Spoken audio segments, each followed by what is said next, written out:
Bonjour à tous, c'est de nouveau moi. On va sûrement continuer l'alternance comme ça avec Rémi d'une semaine sur deux, surtout qu'en plus d'ici peu il va être en vacances, donc c'est moi qui vais prendre un peu le relais sur les lives. On va parler un petit peu de différentes choses aujourd'hui, en priorité des floraisons estivales, les floraisons du moment, les choses qu'on nous demande quasiment tous les jours, hein, des floraisons longues, qui tiennent longtemps, qui ne demandent pas trop d'entretien. Et qui sont de préférence jolies. On va commencer par vraiment les plus grands classiques, hein. L'agora, la sauge arbustive, d'un côté et de l'autre. Des gens préféreront la sauge, d'autres l'agora. Moi, j'ai plus tendance à aller sur l'agora parce que je trouve que c'est un peu plus aérien comme floraison, un peu plus léger. Après, ça se discute pas, hein. C'est vraiment les goûts et les couleurs. Et en fonction des sols aussi. Des fois, la sauge, en fonction du sol, elle peut moins se plaire. L'agora, elle est assez facile, généralement. C'est des vivaces à assez bon développement, assez grosses floraisons. On va être sur des floraisons de juin jusqu'à septembre-octobre, hein. C'est vraiment des longues floraisons estivales. C'est des grands classiques. On en reparle un petit peu, voilà, pour les gens qui connaissent pas encore, s'il en reste encore, parce que c'est des choses, normalement, qu'ils vendent assez facilement maintenant, depuis quelques années. On va essayer de mettre en avant aussi quelques autres floraisons de saison. On va avoir le Nepeta. Nepeta, là, on va être sur quelque chose de plutôt tapissant. On va rester un peu plus bas au sol, avec un beau volume en largeur. Ça prend vraiment de la place au sol, hein. Ça va faire des beaux tapis dans les couleurs de rose, bleu, violacé, en fonction des variétés. On est sur quelque chose, pareil, d'assez efficace, hein. Je vous ai pas précisé, toutes ces vivaces-là peuvent supporter le soleil très facilement. Si c'est pas le cas, je vous le préciserai. C'est des choses, voilà, qui s'installent d'une année sur l'autre très très rapidement. Au niveau entretien, on est relativement minime, hein, parce que souvent, on va juste les rabattre un peu en fin de saison pour qu'elles se densifient du pied l'année d'après. On a un côté très très mellifère, surtout sur le Nepeta en ce moment, là, elles sont à fond dedans, les abeilles. C'est vraiment sympa. Et longue floraison aussi, là, ils sont en fleurs depuis plus d'un mois déjà, c'est assez sympa.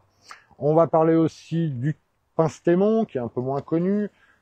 Le Pinstémon, on va être sur quelque chose d'un peu plus érigé, pareil, toujours au soleil, hein, floraison estivale aussi.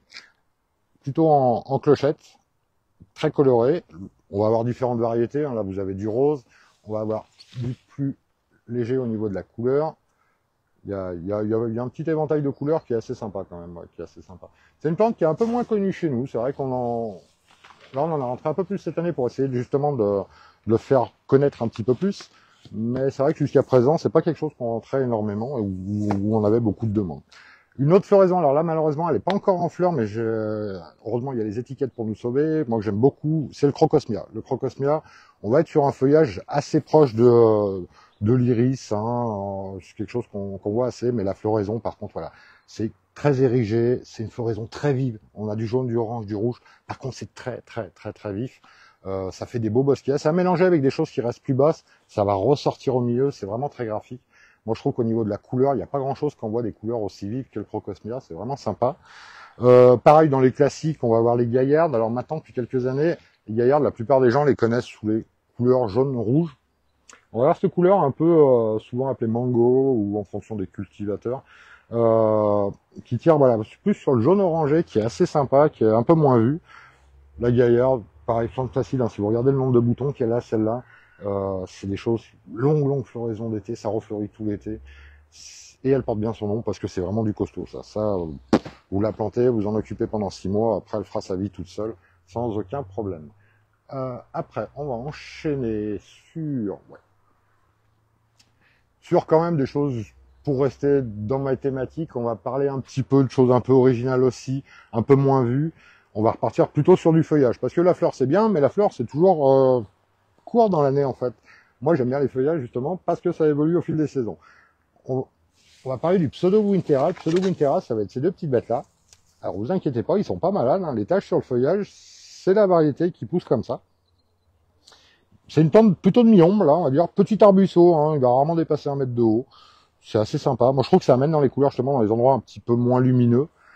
Ce feuillage un peu rougeâtre comme ça va amener de la couleur.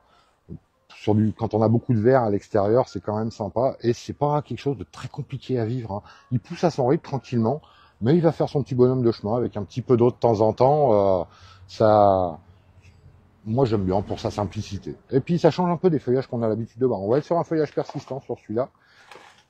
Après, pareil, un autre petit bébé. J'en ai deux ou trois encore à vous faire voir, moi que j'aime beaucoup. Alors là, on va partir sur quelque chose d'assez graphique. C'est un robinier qui s'appelle Twisty Baby, de son petit nom. J'aime beaucoup pour le port. Là, voilà, robilier, c'est les cousins des acacias, c'est des petites choses. Celui-là, il est plutôt compact, hein, c'est un petit arbre, hein, il va vraiment rester de taille très raisonnable. Ça se plante n'importe où, ça pousse très rapidement, ça demande très peu de soins. Sur cette variété-là, ce qui est vraiment sympa, c'est que on est sur un port tortueux, mais même la feuille est tortueuse en fait. Si vous regardez, voilà, la feuille, elle est jamais réellement à plat, elle est toujours un peu biscornue comme ça. Du coup, ça vous amène une petite originalité dans le jardin pour un truc qui est vraiment très simple à vivre. Là, on parle de chaleur, de choses comme ça. L'avantage aussi, c'est que les robiniers, c'est des choses qui supportent très bien les climats chauds comme ça, sans trop de difficultés. Et c'est vraiment une plante qui est méconnue. C'est un petit arbre d'ornement, hein. C'est pas un arbre qui va vous faire de l'ombre ou choses comme ça. C'est vraiment pour de l'ornemental.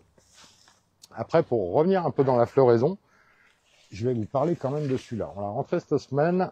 C'est l'arbre à corail, l'Erythrina, qui est moins connu chez nous parce que la gestion de l'hiver est un peu particulière. Voilà, on va faire... Si je vous en parle, c'est surtout pour ça. La floraison, l'arbre à corail, c'est pas pour rien. Les grappes de fleurs sont juste monstrueusement énormes et colorées chez colorées. C'est vraiment, en plus, une fleur qu'on n'a pas l'habitude de voir. Ça amène un côté exotique qui est vraiment très sympa. Je vous parlais du froid. C'est quelque chose qu'on ne plantait pas vraiment chez nous avant. On est sur une résistance de -12. Ce qui va se passer, c'est que si la plante a trop froid, ça va se comporter un peu comme une vivace. C'est-à-dire que le bois vert de l'année, là, comme ça, eh ben, il va pas tenir l'hiver, il va faner. Et l'année d'après, la plante va repartir de la base et va refaire du nouveau bois. Donc c'est le seul petit inconvénient, c'est-à-dire qu'on peut, les températures, on peut le planter chez nous sans problème, au soleil, avec de l'eau raisonnablement, mais régulièrement. Mais par contre, il faut accepter qu'il va être lent à se développer, parce que si les hivers sont trop froids pour lui, à chaque fois on va repartir un peu à zéro en début de saison. Il va repousser, c'est des choses qui repoussent très très rapidement dans la saison, donc c'est assez sympa. Là, j'essaierai d'en reparler dans quelques jours si par chance les boutons fleuraux là qui sont en train de se former traînent pas trop, parce que franchement en fleurs c'est juste extraordinaire. C'est vraiment quelque chose qui vaut le détour. Est-ce qu'il y a quelque chose d'autre que je vois pour vous faire voir? Non, c'est déjà pas mal, c'est déjà pas mal pour cette semaine. Eh ben écoutez, je vous souhaite une bonne fin de journée. Je vous dis si tout va bien dans 15 jours, si on reste sur le même rythme, et puis à bientôt.